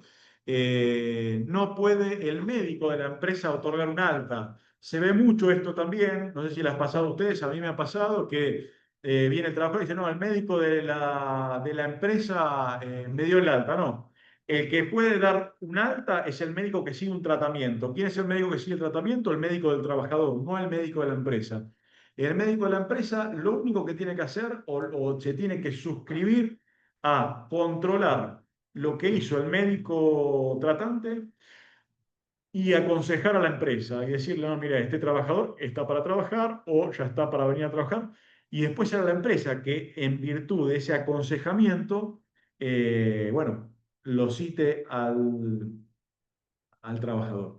Siempre la jurisprudencia ha entendido que tienen más relevancia los médicos, los certificados del médico tratante. ¿Por qué? Porque es el médico que vio los estudios, el médico que le hizo el tratamiento, el médico que controla, lo ve un ratito, 20 minutos, 10 minutos y chequea todos los estudios. Pero el médico que lo trata es el médico que está siguiendo el tratamiento, que es el que sabe la salud psicofísica del trabajador. Eh, ¿Por qué es importante si yo voy, ahora me pongo del otro lado, si ustedes fueran por la empresa, ¿por qué sería importante hacer para el empleador hacer el control médico? Primero, para corroborar si hay incapacidad o no. Y si la misma es temporaria o permanente. ¿Por qué? Porque yo puedo presentarte certificados médicos y por ahí viene el médico de la empresa y dice, no, mire, está bien, tiene una incapacidad, pero esta incapacidad no es temporaria, esta incapacidad es irreversible, es permanente. Entonces acá la empresa estaría pagando una licencia de hasta un año por algo que ya podría meterse dentro del 212. Entonces, para las empresas es importante hacer el control para ver si es una incapacidad temporaria o permanente. También la imposibilidad, si la imposibilidad no es una manifestación de una patología por la que ya se tuvo licencia, porque por ahí las patologías se interrelacionan y por ahí esa patología por la cual hoy tiene licencia tiene que ver con una patología anterior, está vinculado con un accidente anterior, con lo cual por ahí ya esa licencia pasó, ya se debe descontar de esa patología. Si no controló, luego no puede desconocer o no debería poder desconocer válidamente el certificado médico. Y también, por supuesto, es importante, atento a al deber de indemnidad y de seguridad que debe dar al trabajador, de mantener esta no llamada del trabajador a su puesto de trabajo. También me ha pasado al revés, también yo he tenido casos, por ejemplo, que eso se ve también mucho, de cuando los trabajadores arrancan con el 211 y cuando arranca con el 211 ya empezamos a ver, si vas por la empresa, los certificados de los trabajadores donde dicen, ya estoy en condiciones de trabajar. Y acá también tiene que haber un control médico. ¿Por qué? Porque la empresa no puede acceder a poner al trabajador a trabajar en el puesto de trabajo sin previamente chequear si está con esa capacidad psicofísica para poder incorporarse al puesto de trabajo y no generar mayor daño. Otra posibilidad, pienso, ¿no? En este marco es, ¿qué pasa si si el empleador no tiene alguna actividad que el trabajador, en virtud de eso capaz, esto no lo dice la ley, esto se lo manifiesto y se lo planteo, ¿qué pasaría si el empleador, cuando finaliza la licencia paga, en vez de ponerlo en el 211, el trabajador le plantea, mire, usted tiene esta tarea que yo puedo realizar? ¿Tendría que dársela? ¿El empleador no tendría que dársela? Bueno, podría ser una, nunca lo planteé, pero se me ocurre, ¿no? Lo pienso. Podría ser una posibilidad en el marco de la necesidad de continuar devengando remuneración y el derecho tan importante que es la remuneración para el trabajador.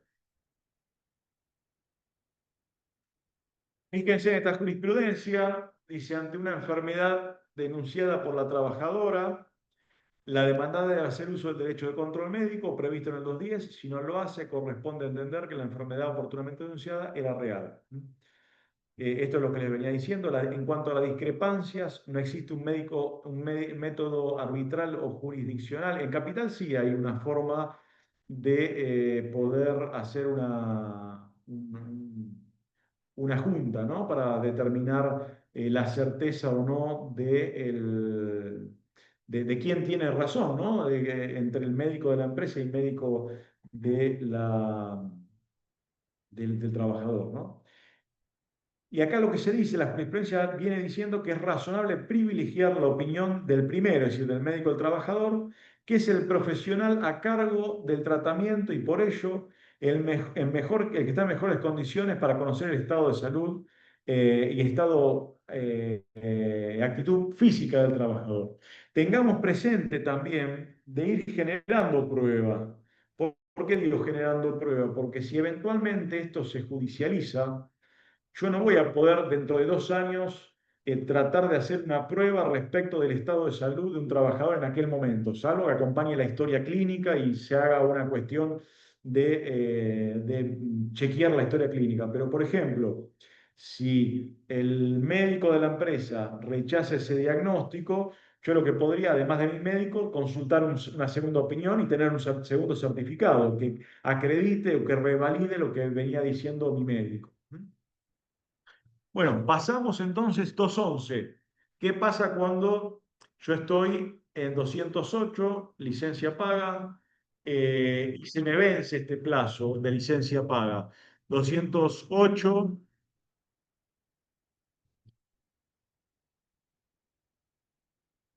Sergio, mientras tanto, así te tomas un poquito de algo de agua, lo que sea. Hay algunas preguntitas, no sé si las pudiste No ver te escuché, o... Diego, esperá. No, Ahora que sí. hay algunas preguntitas, yo no sé si vos querés terminar de exponer todo y después en todo caso evacuar algunas Dale, dale. Yo consultas trato de. Si querés, hago un o... redondeo, porque tampoco quiero Bueno, hacer que se queden más tiempo, pero hago un redondeo y ya cerramos con las preguntas, si querés. sí, sí, cómo no, cómo no. Dale, ¿Te dale, parece? tranqui. Sí, sí. 211 decíamos. Acá sigue, en el 211 sigue la incapacidad temporaria inculpable, ¿sí? Es decir, sigue la posibilidad de revertir esa capacidad laborativa y volver a trabajar. Pero comienza la licencia, es decir, lo que se llama una licencia sin goce es decir, hay un tramo largo de licencia. La primera es con goce de sueldo y la segunda sin goce de sueldo. Ahí la pregunta podría ser, la pregunta que nos podemos hacer es, la ley no dice que yo tengo que notificar el comienzo. ¿Cuándo comienza esto? ¿Cuándo finaliza la licencia paga? La primera respuesta podría decir, sí, bueno, termina la licencia paga y comienza el 211. Pero lo correcto o la manera de restar incertidumbre del momento en el cual comienza el 211 que va a ser importante para determinar cuándo pasa ese plazo, porque recuerden que tenemos que contar un año después para la finalización. Eh, y más siendo un derecho tan importante como el salarial el que está en juego, yo creo y opino, y así hay jurisprudencia que lo ha dicho, que antes de comenzar el 211 hay que notificarlo por carta documento. Hay que mandar una carta documento y decir que atento a usted haber agotado el plazo de licencia paga del artículo 208, le comunico que a partir del día de la fecha comienza usted a estar incurso dentro de la reserva de puestos del artículo 211. Y ahí pones más certidumbre en cuándo comienza este plazo, ¿sí? Esto no lo dice la ley, pero creo que debe ser así. Decíamos, 211, continuidad de incapacidad temporaria inculpable. La pregunta que me hacía, ¿no? ¿Cuándo me la hacía antes de poner las filminas? ¿Cuándo comienza de manera automática? Es la pregunta. Para mí debería empezar con la notificación, no lo dice la ley. ¿Qué sucede si el empleador continúa abonando la remuneración? Esto ya lo habíamos dicho. Para mí se extiende el plazo de licencia paga. ¿Qué pasa si finaliza la temporalidad? Y bueno, ya entonces no vamos al 211, sino que si la incapacidad es permanente, nos metemos en el 212. Fíjense, hoy hablábamos de Ferreirós. Bueno, fíjate que dice Diego Ferreirós y Rodríguez Brunengo, que decían en el 2008. Dice, para que comience el periodo de reserva de puesto al que se refiere el 211, es necesario que el empleador notifique al trabajador a partir de cuándo comienza a correr el plazo. ¿Por qué? Porque, reitero, está, a mi modo de ver, ¿no? Está en juego el salario, está en juego el momento después en el cual se va a extinguir el contrato de trabajo, pasado el año. Durante ese plazo del 211 queda suspendido. Antes tenía suspendido el deber de dar tareas y de otorgar tareas y hasta ahí, ¿no? Algunos derechos y obligaciones. Acá ya en el 211 se suspenden casi todos o gran parte de los derechos y obligaciones de las partes, pero lo que se mantiene es en la obra social, ¿sí? Pensemos que durante este periodo el trabajador va a tener derecho y más estando enfermo o estando accidentado o con una patología, en virtud del artículo 10 de la ley 23660, va a tener la posibilidad de atenderse en la obra social. Recordemos que como no hay en este periodo remuneración, tampoco va a haber contribuciones a los sistemas de previsional ni seguridad social ni obra social, pero en virtud del artículo 10, debe atenderse al trabajador en este marco. Fíjense, el artículo 10 dice que el carácter de beneficiario otorgado en el inciso del artículo 8 de esta ley subsistirá mientras se mantenga el contrato de trabajo o la relación de empleo, si el contrato está vigente. Y dice B, en el caso de la interrupción del trabajo por causa de accidente o enfermedad inculpable, el trabajador mantendrá la calidad de beneficiario durante la conservación de empleo sin percepción de remuneración, sin obligación de efectuar aportes. No importa los aportes y no importa que el trabajador no tenga remuneración. Debe tener la obra social, incluso después de despedido, como siempre, como sabemos, tiene 3 meses, ¿no? Eh, bueno, ¿qué pasa con la extinción del contrato por vencimiento del tiempo, del paso del tiempo? Pasa ese año, si durante ese año el trabajador puede volver, manda una carta de documento al empleador y le dice, mira, ya estoy bien, te intimo que me des tareas. El empleador no lo va a rechazar. Lo correcto sería que diga, mire, es decir, lo intimo a que concurra a mi médico para chequear lo que manifiesta, ¿no? Es decir, y ahí si corrobora que está en condiciones, vuelve y si no dirá, no, mire, usted no está en condiciones, continúa la licencia la reserva de puestos. Ahora, si en ese momento pasa el año, el transcurso de ese año, para que se extinga el contrato de trabajo, alguna de las partes tiene que exteriorizar la extinción. Es decir, pasa el plazo del año, ahí el empleador tiene que mandar una carta de documento diciendo que, habiéndose cumplido el plazo del artículo 211, queda extinguido el contrato de trabajo sin indemnización, por supuesto, si los que sean rubros obligatorios o la liquidación de rubros obligatorios. Ahora, la pregunta es, ¿qué pasa si las partes no dicen nada?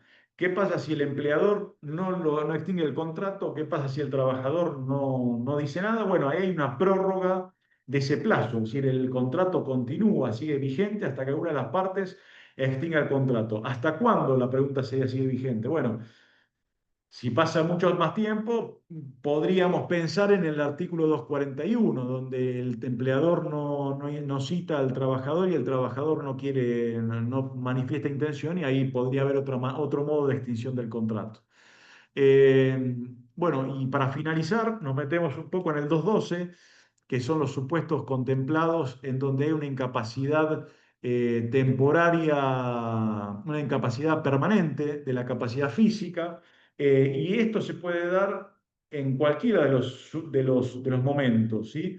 El artículo 12, el 212 nos dice que vigente el plazo de conservación del empleo si el accidente resultara una disminución definitiva de la capacidad laborativa. En realidad dice en vigente el plazo de conservación, pero puede ser incluso antes.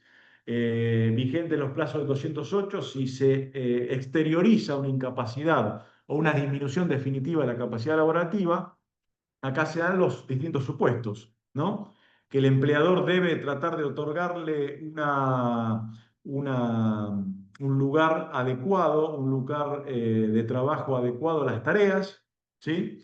Eh, si no lo tiene, es decir, si no lo tiene, la extinción del contrato se da por un 2,40, es decir, con una indemnización igual al 2,47, la mitad de la indemnización. Si lo tiene y no lo quiere dar o no lo puede dar, va a estar en un 2,45. El empleador tiene que demostrar que hizo todo lo posible para encontrar un lugar y que realmente no tiene este lugar para otorgar. Y después hay una posibilidad que es la de la incapacidad absoluta, cuando al trabajador se le exterioriza una incapacidad que no lo dice el artículo 212, párrafo cuarto, pero que la jurisprudencia ha entendido que es una incapacidad igual o mayor al 66%, que se vincula o se asimila al número de incapacidad para la asignación de la, de la prestación por incapacidad previsional.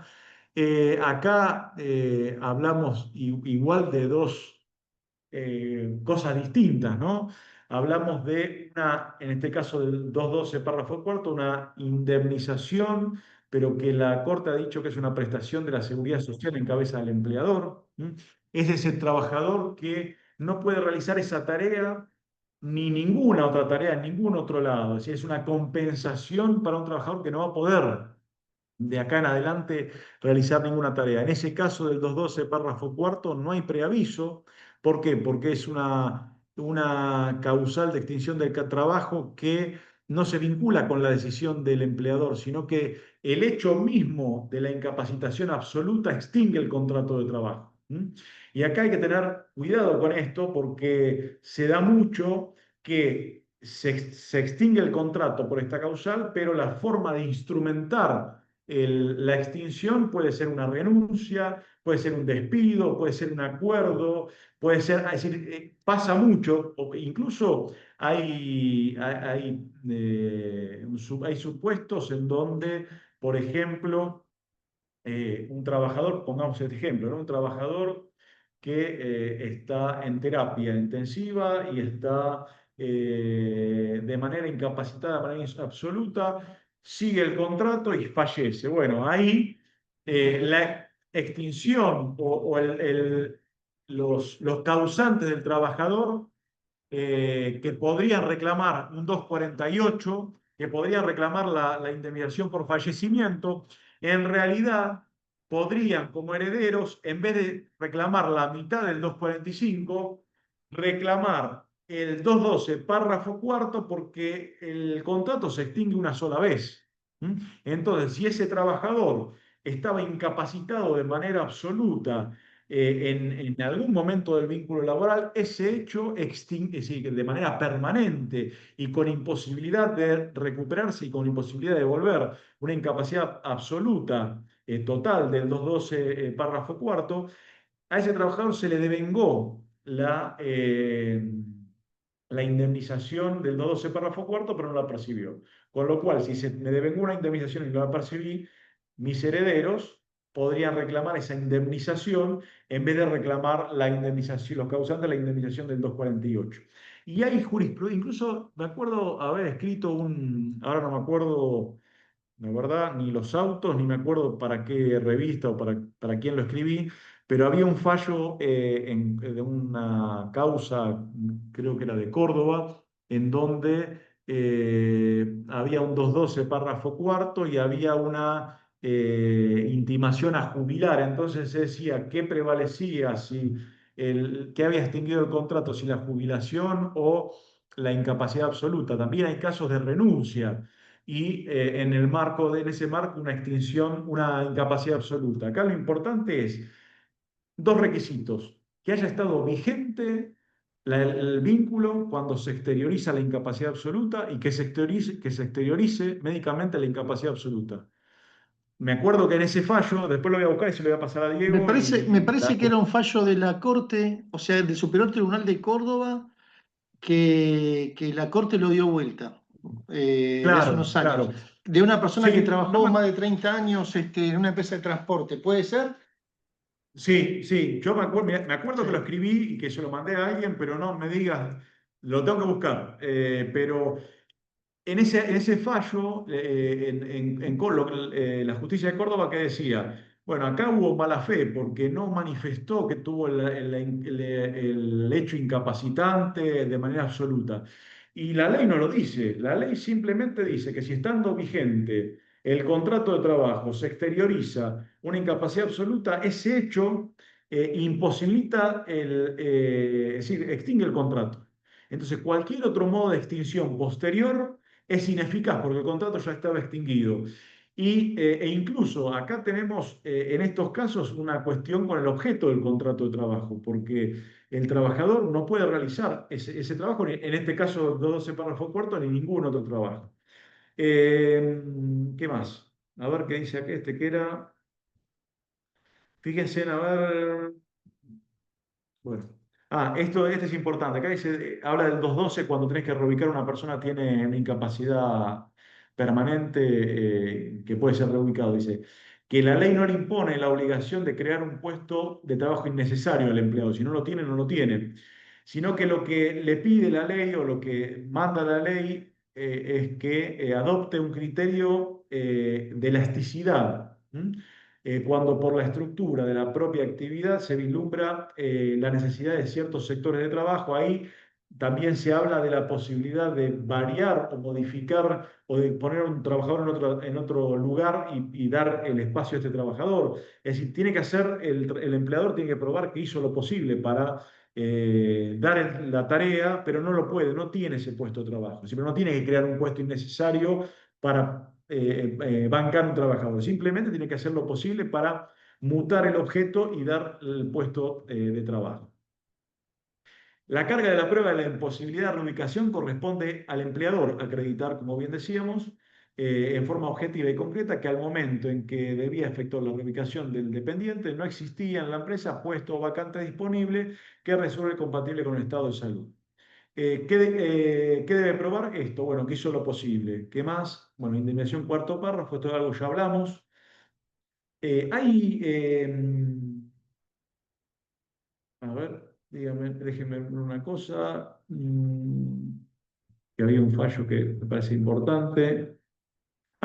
Esto también es importante. Fíjense en acá. Acá tenemos un caso en el cual se le dio un 49% de minusvalía, pero que se entendió que ese 49% en el estado que estaba el trabajador era una incapacidad absoluta y total en los términos del artículo 12, cuarto párrafo. Sí, esto es importante también. Si bien es un 66% lo que un criterio general, no quedarnos con ese criterio, sino que tener presente esta posibilidad que si el trabajador no puede realizar más la tarea ni ninguna otra, estamos en el marco del Ahí 12 te lo cuarto encontré párrafo. porque yo di una charla en Junín. Corbalán con Intercórdoba. Eh, Corbalán. Así que Sí, ese era el fallo. sí, sí, sí, me suena. 344, 1695. Sí, sí, sí. Me suena, un fallo, es muy interesante lo que Sí. dice la Corte, lo que dice el Tribunal, lo que dice la Justicia de Córdoba, la Corte de Córdoba y lo que dice la Corte, ¿no? Eh, Después, otro fallo importante de la Corte, vinculado con el 212, cuarto párrafo, es el que dice que la acreditación de la concesión del beneficio por invalidez no, es decir, no es una, es decir, si bien es una prueba importante, pero no directamente no es una prueba directa de que es la incapacidad laboral absoluta. Bueno, después el 254, que también me lleva al 212. Esperen que quiero ver algo que me parecía importante para dejárselos. Si querés, mientras vos te fijás, yo comento una experiencia con Dale, respecto al por 12 favor, por párrafo favor. cuarto de una persona que tenía esclerosis múltiple, digo, o sea, y Mariana Ballini preguntaba ahí si, claro, o sea, esto no tiene que ver con siniestros laborales, ni enfermedades profesionales, por eso es inculpable, o sea, no tiene ahí que ver. Claro, Y claro. Pero son la indemnización es patologías, compatible, ¿eh? Es sí, sí, sí. compatible. Si fuese un accidente de trabajo, también podría estar, es decir, tocaría lo que es de accidente, pero después, respecto Claro. del vínculo laboral, los podrías extinguir por un 212. Muy interesante el aporte que hiciste, Sergio. La verdad que a mí no se me había ocurrido nunca. Lo del 248. de que en vez del 2,48, que bueno, como los colegas sabrán, se percibe el 50% de lo que sería el 2,45, ¿no? Por la muerte del trabajador, de plantear un 212 párrafo cuarto, por ejemplo, ¿no? La verdad que para cobrar la totalidad, vamos a decir, del 2,45 y no la Sí, y mitad. además, Muy interesante eso. Diego, además ponete a pensar que uno siempre hace reclamos subsidiarios, con lo cual uno podría Claro, decir, mira, yo te claro, claro, reclamo claro. el 212 cuarto párrafo en la justicia y subsidiariamente, y en caso de que Mm, después se entienda que no, el 248. muy bien, muy bien. Eh, a ver, déjame, bueno, no lo encontré, pero... Ah, después había un fallo interesante también de Córdoba, en donde donde se planteaba esta cuestión eh, de por qué el empleador tenía, porque ¿cuál era es este fallo que tengo ahí? Que es Guardia Nélida con Treco Silvia, en donde se planteaba, y la empresa planteó y dice lo siguiente, el empleador dice, bueno, hay un 212 párrafo cuarto.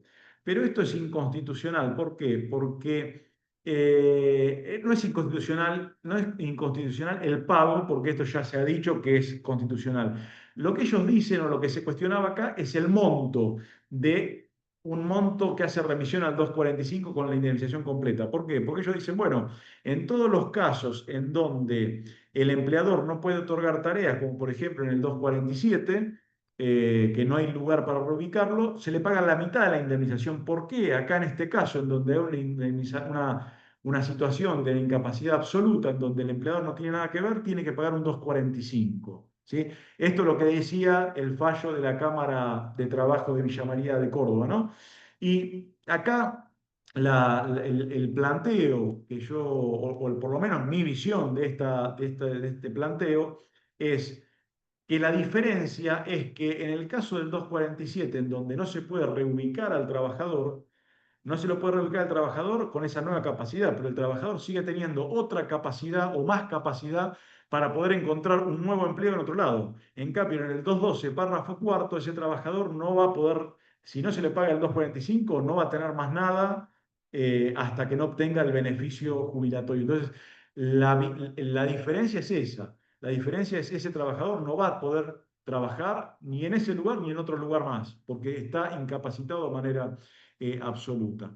Bueno, después acá yo dejaba esto, miren, esto que dejé acá, lo dejé, recuerden que el 2 de la 25323 fue derogado por la 27742. Me quedó esto de alguna otra clase que habré dado, en donde yo me preguntaba, bueno, si no me pagan el 212 párrafo cuarto, yo puedo decir, si voy, me mandan a la justicia, puedo reclamar el artículo 2 de la 25323 porque no me pagaron en tiempo y forma la indemnización del 212 cuarto párrafo. Para mí sí, porque no es una indemnización por despido o no se vincula con el despido, pero hace una remisión al 245. Eh, Sí, o sea, hoy en día, ya que no tenemos el 2 al margen de por ahí el planteo de los colegas de la inconstitucionalidad, ¿no? Podríamos poner en subsidio los daños y perjuicios. claro, por Eh, supuesto que sí. Te mandan saludos por acá, me mandan saludos acá de Chaco. Dicen muy buena la clase, así que Bueno, ya gracias, de... gracias. Y acá te dejo jurisprudencia, Diego, Sí, de este no, este es un fallo, no, este es un artículo de Ferreirós.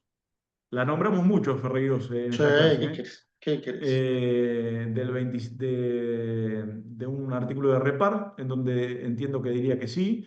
Y tenemos fallos también en donde se aplicaba el sí.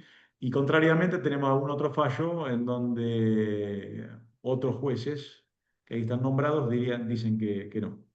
Y después lo que me quedó pendiente, pero eso se los dejo porque ya estamos Dale. como muy sobre la hora. ¿Qué pasa con el despido durante la licencia paga del 213, ¿no? Pero se los dejo ahí ¿cómo se No, llama? Se los dejo brillante. porque ya estamos más o menos en hora. No quiero tampoco abusar del tiempo No, que por me han favor. dado. Muy, muy Y lo que sí, buena. después le pido, ahí estamos. Si quieren prender la cámara, después hacemos una foto, así me queda el Dale. recuerdo Vos sabés de que los había algunas tiempos. preguntas, no sé en qué condición está, porque imagino que debes estar muy, muy cansado. Eh, No, pero charlamos si querés, a ver dale, qué había. a ver, espérame porque, bueno, muchos saludos. Espera que había para el que trabajar no vaya al médico, la normativa. Bueno, en un momento cuando se hablaba, digamos, creo que era el 210, me La parece. discrepancia, Sí, decías vos. sí, sí, sí, sí, ahí hay una colega Y que ahí puso. mira, ahí lo dice la jurisprudencia, la doctrina lo ha dicho y la jurisprudencia lo ha dicho mucho. Vos por esto lo habrás, seguro Sí, sí, lo leíste sí, también, que sí, se prevalece siempre el criterio del médico que lo trata, porque pues el médico que está con el paciente y bueno, es el que está siguiendo el tratamiento y el que va a determinar cuándo está de alta o cuándo puede dejar el tratamiento. Lo que hace el otro médico, el médico de control, es claramente controlar, simplemente controlar lo que está haciendo el médico y controlar esto que decíamos, si la patología es permanente o puede revertirse, mirá, hay un fallo de la si... Suprema Corte, Diquiano, dice, el control que eventualmente realiza el médico o el empleador del estado de salud del obrero no lo autoriza a elegirse en director de la terapéutica que debe seguir aquel. Claro, Diquiano Concebel, del año 90. Así que eso me parece que es importante, como decías vos, Sergio. sí, sí. Pero bueno, ¿qué más? A ver, que había unas preguntitas. Pasa que yo sé que estás cansadísimo. No, pero está bien, no pasa nada. Si alguien quiere, si se anima, le damos la palabra 1 minuto para que pregunte y después de todas estas consultas, cualquier cosita después Los invito vemos. mañana, los que son del oeste, los que son del oeste, de Moreno, hay gente de todo el país, porque vos, la gente que te sigue, Diego, de todo el país, pero los que sean del oeste, de Moreno, de la zona, los invito mañana a las 5 de la tarde en la Universidad de Morón, vénganse, que va a estar bueno, vamos Bien. a hablar práctico de intercambio telegráfico y demanda después de la ley bases. Esperen que ya les digo, es la Universidad de Morón, que los que son del oeste saben, los conocen, y Sí, esto está es en cerca el de la aula, estación, se ve ahí un mamotreto de 7 8 pisos, así que es en el aula 470, es Machado 854, aula 470, están bien. todos invitados y bueno, si vienen nos saludamos, charlamos un rato y bueno, ¿A qué hora, perdón? a las 5 de la tarde. 5 de la tarde, bien, bien, bueno. A ver, acá dice un chofer sufre un ACV, los desvincula y lo hacen renunciar. ¿Puede reclamar? Sí, dice, tramitó Sí, la RT y se la otorgaron, ahora resulta que tiene para celular. Obviamente, colega, fíjense el tema de la prescripción, ¿no? Que son 2 años. eh, y como le decíamos al principio, bueno, hay 2 bibliotecas, o sea, depende de la sala que te toque después. claro. Bueno, ¿qué más? A ver, trabajador diagnosticado con Alzheimer en 2023 renunció este año al trabajo, lamentablemente. Intentamos una RT y le dieron muy, muy bajo porcentaje, sí es lo que lamentablemente están dando las comisiones médicas. Y bueno, acá, al ser una enfermedad inculpable, podría litigarlo y que sea en todo caso el perito médico del juzgado, del El que tribunal. determine. Claro, porque la verdad que los peritos de comisiones médicas no están dando grandes porcentajes. Yo tengo, mira, te comento un caso de una incapacidad absoluta, tengo 99% de incapacidad. Para jubilarlo le dan un 13%, imagínate. O sea, en juicio, 99% de incapacidad. Y para jubilarlo la comisión médica le dio un 13%. Es una cosa de loco. No, es terrible. Pero bueno, Ahí vos fijate, después hablan de la industria del juicio, eh, ¿viste? Dan cualquier cosa las comisiones. no, terrible. Así que bueno, colegas, si ninguno más tiene preguntas así en boche, como se dice, lo despedimos al doctor que está cansadísimo, me Y si, imagino. si, le- si quieren prender la cámara, hacemos una foto, ¿les parece? Tomamos una Ah, captura de ahí pantalla. está. Si quieren, por Si quieren, favor. ¿no? Si pueden, si Hay, están en condiciones de prender las cámaras, hay gente que ahí dice que no te vayas, que no te vayas, dice. que no me vaya. Bueno, Dice, pero no, no. si vienen mañana a Morón, nos vemos mañana en Morón. ¿Les Ahí está, parece? que te hagan las preguntas allá en Morón, ¿no? Y vos se las contestás Claro, nos todas, vemos total, en la con ese universidad. compromiso. Ahí mirá, estoy viendo gente conocida, amigos, Mareco, Sí, sí, bueno, pero no, no. Muchos toda dicen que no le gente. andan las cámaras, no sé qué pasa. A ver, yo encima Bueno, de saco esto. una foto, saco una captura y Dale, dale, dale. después les paso la foto. ¿Sacaste? Ahí estoy sacando. A ver, a ver. Y ahí, y a ver si en la otra pantalla hay más gente.